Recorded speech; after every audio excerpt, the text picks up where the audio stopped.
Mi mejor amigo desapareció el día de mi boda y volvió 2 años después para decirme que mi esposa le había confesado algo aquella misma noche. Hay cosas que no se pueden desaprender. Puedes cerrar los ojos, puedes mudarte a otra ciudad, puedes cambiar de número, puedes incluso convencerte de que lo que sabes no es verdad. Pero el conocimiento está ahí, enterrado bajo capas de silencio, esperando el momento exacto en que alguien tenga el valor, o la crueldad, de desenterrarlo. Mi mejor amigo desapareció el día de mi boda, sin una llamada, sin un mensaje, sin una nota. Simplemente dejó de existir en mi vida como si alguien hubiera apagado un interruptor. Y durante 2 años enteros me pregunté qué había hecho mal, qué lo había alejado, si habría dicho algo en el ensayo de la cena, si habría cometido el error de no incluirlo suficientemente en los planes, si la distancia entre nosotros se había vuelto demasiado grande y yo, con toda mi euforia de novio, no me había dado cuenta. 2 años después llamó a mi puerta un martes por la noche a las 10:47 p.m. Sé la hora exacta porque la vi en mi teléfono cuando dejé de ver la serie que estaba viendo solo en el sofá. Mi esposa ya dormía. Abrí la puerta y ahí estaba Marcos, más delgado, con ojeras profundas, con esa mirada de alguien que ha estado cargando algo muy pesado durante mucho tiempo y ya no puede más. Me dijo, necesito contarte algo. Y cuando termine, si quieres que me vaya para siempre, lo entenderé. Esta es esa historia. Parte 1. El antes. Para entender lo que pasó, necesitan entender quién es Marcos para mí. Nos conocimos a los 7 años. Yo acababa de mudarme al barrio con mis padres después de que mi padre consiguiera un trabajo nuevo, y era el niño nuevo en la escuela. Ese rol universal de la infancia que es básicamente una sentencia de soledad hasta que alguien decide darte una oportunidad. Marcos me dio esa oportunidad en el patio del colegio cuando un grupo de niños mayores me quitó el bocadillo, y él, que era más pequeño que todos ellos, se plantó delante de mí y les dijo que se lo devolvieran. Se lo quitaron también a él, por supuesto. Nos fuimos los dos al banco más alejado del patio con el estómago vacío, y en lugar de llorar, empezamos a reírnos. No sé por qué. Creo que era ese tipo de risa nerviosa que tienen los niños cuando la situación es tan ridícula que no queda otra opción. Y desde ese momento, fuimos inseparables. 21 años juntos. Eso es lo que teníamos cuando yo me casé. Marcos estuvo en mi primera comunión, en mi graduación del instituto, en la primera vez que me rompieron el corazón a los 16 años, y él apareció con una bolsa de patatas fritas y una película de acción diciendo que las películas románticas eran para los que ya estaban curados, no para los heridos. Estuvo cuando murió mi abuelo, cuando perdí mi primer trabajo, cuando me diagnosticaron ansiedad con 24 años y no sabía cómo decírselo a nadie más. Él fue el primero en saberlo todo, y yo era lo mismo para él. Conocía cada fractura de su historia. Su padre que se fue cuando tenía 12 años. Su madre que trabajaba dobles turnos y llegaba a casa exhausta pero siempre encontraba tiempo para preguntarle cómo le había ido. Sus inseguridades con las relaciones, su miedo al abandono, esa herida antigua que nunca terminaba de cerrar del todo pero que él había aprendido a vivir con ella, como se vive con una cicatriz que ya no duele, pero que sigues notando cuando te miras. Éramos el tipo de amigos que no necesitan verse cada semana para saber que siguen ahí. De los que pueden estar 3 meses sin hablar y retomarlo exactamente donde lo dejaron. Cuando conocí a Elena, Marcos fue el primero al que llamé. Parte 2. Elena. La conocí en una boda. Hay algo irónico en eso ahora, pero en ese momento solo era perfecto. Era la prima de un compañero de trabajo, había venido desde otra ciudad para el evento, y yo estaba en esa mesa de amigos solteros que todas las bodas tienen. Ese grupo de personas a las que el fotógrafo siempre mira con una mezcla de compasión y esperanza. Elena estaba en la mesa de al lado, también sola, también un poco fuera de lugar, y en un momento dado se le cayó una copa de vino, y el camarero tardó una eternidad en venir, y yo me levanté y le pasé mi servilleta sin pensar. Estuvimos hablando hasta la 1 de la madrugada. Era brillante. Trabajaba como psicóloga clínica. Tenía esa capacidad de escuchar que pocas personas tienen de verdad, la de escuchar sin estar ya preparando su respuesta mientras el otro habla. Era divertida en ese modo silencioso, con ese humor seco que necesitas un segundo para procesar. Y era guapa de esa forma que no te golpea inmediatamente, sino que vas descubriendo con el tiempo, como un cuadro que cada vez que lo miras encuentras algo nuevo. Salimos 3 semanas después. A los 6 meses vivíamos juntos. A los 2 años le propuse matrimonio en la misma terraza del restaurante donde habíamos tenido nuestra primera cita. Llamé a Marcos esa misma noche desde el coche mientras Elena estaba dentro llamando a su madre. Le conté lo del anillo, la cara que había puesto ella, el momento en que se le empañaron los ojos. Marcos se quedó callado unos segundos y luego dijo: «Eres el mejor hombre que conozco. Y ella tiene mucha suerte». No dijo nada más sobre Elena. Yo lo interpreté como timidez, como ese pudor que a veces tienen los hombres cuando las emociones son demasiado grandes para las palabras. Tendría que haberle preguntado más. Parte 3. Las señales que no vi. La verdad sobre las señales es que solo son señales en retrospectiva.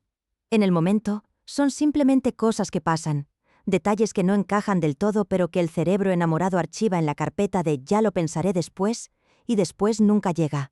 Marcos y Elena nunca conectaron del todo. Eso lo noté desde el principio, pero me lo expliqué de 1000 maneras distintas. Que tenían personalidades muy diferentes, que Marcos era introvertido con gente nueva, que Elena, como psicóloga, a veces ponía sin querer ese modo profesional de análisis que hacía que algunas personas se sintieran observadas. Hubo una cena, como 6 meses antes de la boda, en la que los 3 quedamos solos porque el plan original con más gente se cayó y acabamos siendo nosotros 3 en un restaurante italiano del centro. Fue una noche extraña.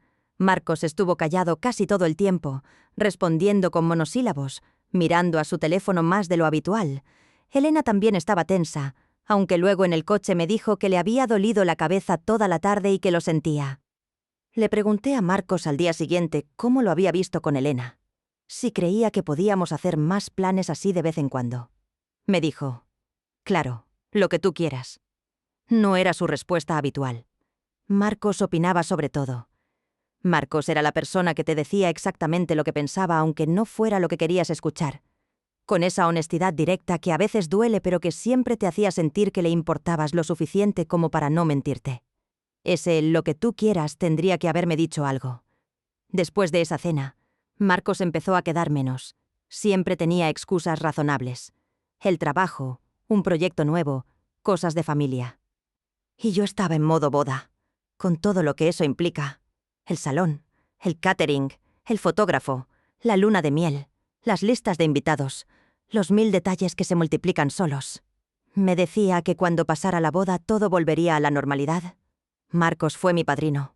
Lo elegí sin pensarlo 2 veces, antes incluso de tener fecha. Y él aceptó. Me abrazó cuando se lo pedí y me dijo que era un honor. Eso también debería contarlo, porque es importante. Marcos dijo que era un honor. Y Marcos no usaba esa palabra en vano. Parte 4. El día de la boda, el 14 de junio. Me desperté a las 7 de la mañana con esa mezcla de euforia y pánico que imagino que es universal en los novios. Llamé a Marcos a las 7:15 porque habíamos quedado en desayunar juntos antes de que empezara el caos del día. No contestó. Le mandé un mensaje. Nada. Lo llamé de nuevo a las 8. Buzón de voz. A las 9, mi madre me dijo que me calmara, que seguramente había salido a por algo y no tenía el teléfono cerca. El coordinador de la boda me estaba esperando para el ensayo de la entrada. Tenía que vestirme. Tenía que estar presente. A las 11 de la mañana, 1 hora antes de la ceremonia, Marcos seguía sin aparecer y seguía sin responder. Uno de los otros amigos del grupo fue a su apartamento. Llamó al timbre varias veces. Nadie abrió. El coche de Marcos no estaba en su plaza de aparcamiento habitual. Hice la cosa más surrealista de mi vida. Me casé sin mi mejor amigo. El coordinador buscó a alguien que pudiera cubrir las funciones del padrino en el último momento. La ceremonia salió bien. O eso me dicen. Porque yo estaba ahí físicamente. Pero una parte de mí estaba mirando constantemente hacia la puerta, hacia el pasillo, esperando verlo llegar tarde con esa sonrisa suya de disculpa, que siempre tenía cuando llegaba tarde a cualquier cosa. Elena estaba preciosa. Elena lloraba de alegría cuando llegó al altar. Elena me miró como si yo fuera lo único en la habitación. Y yo estaba ahí, diciéndome mis votos, mirando a la mujer que amaba y sintiendo al mismo tiempo ese agujero frío en el centro del pecho que es la ausencia de alguien que debería estar ahí. En la recepción, entre el primer y el segundo plato, vi que Elena miraba su teléfono bajo la mesa. Eso tampoco lo olvidé, aunque en ese momento pensé que sería un mensaje de algún familiar. No se lo pregunté. Parte 5. El silencio de 2 años. Las primeras semanas después de la boda intenté contactar con Marcos por todos los medios posibles. Llamadas, mensajes, emails. Le mandé una carta física a su apartamento, una carta de verdad en papel, porque pensé que a lo mejor si veía mi letra recordaría todo lo que habíamos construido juntos. La carta volvió a mis manos con un sello de destinatario desconocido en esta dirección. Se había mudado. Fui a ver a su madre. Doña Carmen me abrió la puerta con esa cara de alguien que sabe más de lo que dice y está atrapada entre dos lealtades. Me dijo que Marcos estaba bien, que estaba fuera por trabajo, que necesitaba tiempo para algo personal. Le pregunté si sabía algo más. Me dijo que no era su historia para contar. Esa frase. No es mi historia para contar. Durante meses esas palabras dieron vueltas en mi cabeza, como una moneda en el fondo de un pozo. Elena nunca preguntó mucho por Marcos. Al principio, eso me pareció bien, un signo de respeto hacia mi dolor, no querer hurgar en la herida. Pero con el tiempo empecé a notar que cuando yo mencionaba su nombre, algo cambiaba en ella. Una tensión casi imperceptible en los hombros. Un cambio en el ritmo de la respiración. Ella era psicóloga. Sabía perfectamente cómo regular sus reacciones. Y sin embargo, una noche, unos 8 meses después de la boda, cuando ya había aceptado más o menos que Marcos había decidido desaparecer de mi vida por razones que yo no entendía, le dije a Elena: ojalá pudiera preguntarle directamente qué hice mal. Y ella dijo: no hiciste nada mal, con una seguridad demasiado absoluta para alguien que supuestamente no sabía nada. Se lo señalé. Le dije: ¿cómo puedes saber eso? Y ella se quedó callada un momento y dijo: porque te conozco. No eres el tipo de persona que hace daño a sus amigos sin darse cuenta. Era una respuesta hermosa. Era exactamente lo que necesitaba escuchar. Y sin embargo, algo en mí registró que no era lo que había preguntado. El segundo año fue más tranquilo. Habíamos comprado un piso. Yo había cambiado de trabajo. Elena estaba pensando en abrir su propia consulta. Construimos una vida que desde fuera era perfecta. Y lo era, o casi. Éramos felices, o casi. Había algo que nunca terminaba de cerrar. Una pregunta sin respuesta que vivía con nosotros como un tercer ocupante silencioso del apartamento. Y entonces, el martes a las 10:47 p.m., llamaron a mi puerta. Parte 6. La vuelta de Marcos. Lo hice pasar. Nos sentamos en la cocina porque el salón se me antojó demasiado formal para lo que claramente iba a ser una conversación que iba a cambiar algo. Le ofrecí agua, café, algo más fuerte. Eligió café aunque eran casi las 11 de la noche, y eso también me dijo algo sobre en qué estado estaba. Marcos tenía 31 años, igual que yo, pero parecía que hubiera vivido 10 años más en estos dos. Las ojeras que había visto en la puerta eran más profundas de cerca. Tenía las manos un poco temblorosas alrededor de la taza. Le dije: Marcos, dime. Y él respiró hondo, miró la mesa y empezó a hablar. Me dijo que la noche de la boda, en la recepción, cuando yo estaba bailando con mi madre el baile que habíamos preparado para ese momento, Elena se había acercado a él. Me dijo que él estaba en la barra, solo, mirando el baile, y que Elena apareció a su lado y le dijo: necesito hablar contigo, esta noche. Marcos pensó que sería algo sobre mí, algún detalle del discurso del padrino que querría coordinar, algo logístico. Le dijo que claro, que después del baile hablaban. Pero Elena le dijo que no, que tenía que ser ahora, que era urgente. Se apartaron a uno de los pasillos laterales del salón de bodas.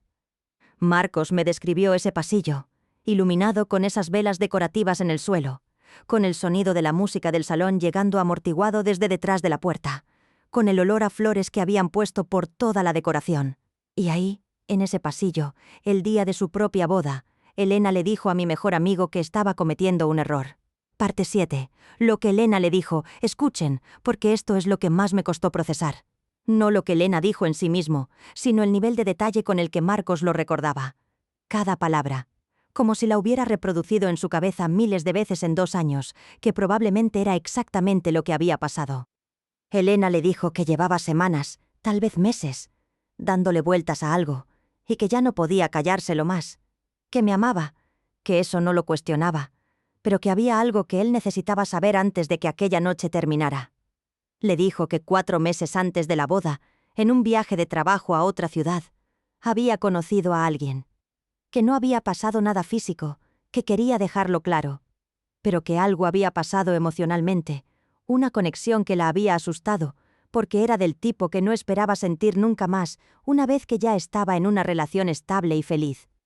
Le dijo que lo había cortado inmediatamente, que había bloqueado a esa persona, que había elegido seguir adelante con la boda, que me amaba y que estaba segura de su decisión, pero que necesitaba decírselo a alguien. Que no podía cargar sola con eso el día de su boda.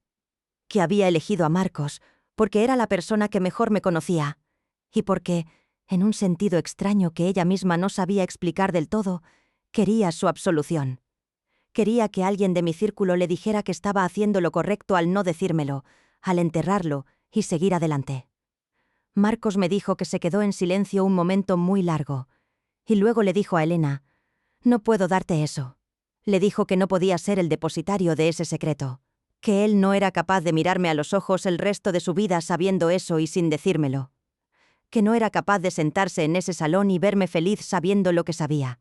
Elena le pidió que pensara en mí, que si se lo decía me haría daño sin necesidad, que nada había pasado, que lo que existía era solo un sentimiento que ella había elegido no seguir. Y Marcos le dijo: «No puedo, y no voy a hacerlo, pero tampoco podía decírmelo, no esa noche, no en mi boda, no mientras yo estaba ahí con ese traje, con esa sonrisa, completamente ajeno a todo. Así que se fue. Se fue del salón de bodas antes de que terminara el baile de mi madre, recogió su chaqueta del guardarropa, y se fue, y se quedó yendo, porque no sabía cómo volver». Parte 8. El peso de saber. Marcos me habló durante 2 horas seguidas. Me contó los 2 años que habían pasado desde entonces. El apartamento nuevo al que se había mudado porque necesitaba cortar con todo mientras procesaba qué hacer. La terapia que había empezado, porque el peso de lo que sabía lo estaba aplastando. Las noches pensando en mí, en Elena, en qué era lo correcto, en qué era lo mejor, en si el daño de contar superaba el daño de callar. Me dijo que había llegado a la conclusión de que yo tenía derecho a saberlo. No porque hubiera pasado algo que pusiera en riesgo nuestro matrimonio de manera objetiva, sino porque la confianza en una relación no puede estar construida sobre un secreto que una de las dos personas ha compartido con un tercero. Porque ahora mismo, en ese momento, Elena y Marcos compartían algo que yo no sabía. Y eso era una forma de traición aunque ninguno de los dos lo hubiera buscado. Me dijo: «Llevo 2 años odiándome por no decírtelo antes y odiándome por venir a decírtelo ahora. Sé que de cualquiera de las dos formas te estoy haciendo daño, pero ya no puedo más». Yo no dije nada durante un tiempo muy largo. El café se había enfriado. Desde el pasillo llegaba el sonido del tráfico de la calle. En el dormitorio, a unos 10 metros de donde estábamos sentados, Elena dormía sin saber que en ese momento el arquitecto invisible de su secreto más grande estaba sentado en nuestra cocina desmontando cuidadosamente las paredes de algo que ella había construido. Le pregunté a Marcos una sola cosa: «¿Crees que me quiere?». Marcos tardó un momento. Luego dijo: «Creo que sí. Creo que te eligió a ti. Y creo que lo de aquella noche fue real, que lo que sintió fue real, y que la decisión de no seguirlo también fue real. Pero también creo», continuó, «que tú mereces construir tu vida sobre la verdad y no sobre lo que alguien decidió que era mejor que no supieras». Parte 9. La conversación con Elena. No voy a daros todos los detalles de lo que pasó a continuación, porque hay partes de esa conversación que son solo para Elena y para mí. Pero sí os voy a decir esto. La desperté. Me senté en el borde de la cama y le dije que Marcos había estado aquí. Vi cómo la sangre le desaparecía de la cara. Vi el momento exacto en que entendió por qué había venido. Me lo confirmó todo sin que yo le preguntara nada. De hecho, creo que parte de ella llevaba 2 años esperando este momento, o tal vez temiendo que nunca llegara, que tendría que cargar con ello para siempre, y que en algún lugar muy profundo, eso también era un tipo de prisión. Lloró mucho. Me explicó todo desde su perspectiva, y había cosas que Marcos no había sabido contarme, porque no las conocía. El contexto del viaje, cómo había conocido a aquella persona, lo que había sentido, el pánico que le había generado, la decisión. Me dijo que había elegido hablar con Marcos porque sabía que Marcos me quería, y en algún nivel retorcido pensó que si él podía cargar con ello y decirle que lo que ella hacía era lo correcto, entonces podría cerrar esa puerta para siempre. Que había sido injusto para Marcos. Que lo había sabido siempre. Le pregunté por qué no me lo había dicho a mí. Me dijo, porque tenía miedo de perderte, y porque me convencí de que no decírtelo era protegerte, cuando en realidad era protegerme a mí. Eso fue lo más honesto que había escuchado nunca de ninguna persona en mi vida, y también fue lo más devastador. Parte 10. ¿Dónde estamos ahora? Han pasado 3 meses desde esa noche. No voy a daros una conclusión limpia porque la vida no las tiene. Elena y yo estamos en terapia de pareja. Es duro. Hay sesiones en las que salgo sintiéndome más cerca de ella que nunca, y sesiones en las que conduzco a casa, en silencio total, preguntándome si las grietas en la confianza se pueden reparar, o solo se pueden aprender a vivir con ellas. No lo sé todavía. Sé que la amo. Sé que lo que ella sintió en aquel viaje fue real, pero también que la decisión que tomó después también lo fue. Sé que nadie, ninguna persona en ninguna relación, es perfecta, y que el amor no es la ausencia de tentación, sino lo que haces con ella. Pero también sé que el secreto vivió en nuestra casa durante 2 años, y eso deja un rastro. Con Marcos hemos hablado 3 veces desde aquella noche. Las primeras 2 fueron raras, llenas de esa incomodidad que tiene reaprender a estar con alguien después de tanto tiempo. La tercera fue más parecida a antes. Le dije que no le guardaba rencor por haber tardado 2 años, que entendía el peso de lo que había cargado. Me dijo que lo sentía. Le dije que no tenía que sentirlo. Lo que no le he dicho todavía, aunque creo que lo sabe, es que su vuelta me salvó de algo. No sé exactamente de qué. De una vida construida sobre una verdad incompleta, quizás. De la sensación, que a veces viene de madrugada, de que las personas que amas no te muestran del todo quiénes son. Ahora lo sé. Sé quién es Elena completa, con sus miedos y sus errores y sus decisiones en pasillos de salones de boda cuando nadie miraba. Y sé quién es Marcos, el tipo de persona que se destruye a sí mismo 2 años antes de hacerte daño, y que luego aparece un martes por la noche porque ya no puede seguir mirando para otro lado. Y yo estoy aquí, en medio de todo eso, intentando decidir qué tipo de historia quiero contar sobre mi propia vida. Epílogo. Esta mañana Elena y yo desayunamos juntos. Tortitas, las de los domingos, aunque era lunes. Porque hacía tiempo que no lo hacíamos, y los dos lo necesitábamos. Hablamos de cosas normales.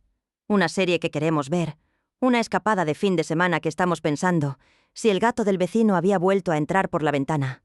Hubo un momento en que se quedó mirando el café y dijo, «Sé que todavía no confías en mí del todo. Y lo entiendo. Solo quiero que sepas que cada día que pasa estoy intentando ser la persona que merece que confíen en ella». No le respondí con palabras. Le puse la mano encima de la suya. A veces el amor no es una respuesta. Es la decisión de seguir sentado a la misma mesa mientras las respuestas llegan solas. O no llegan. Y vivir con eso también.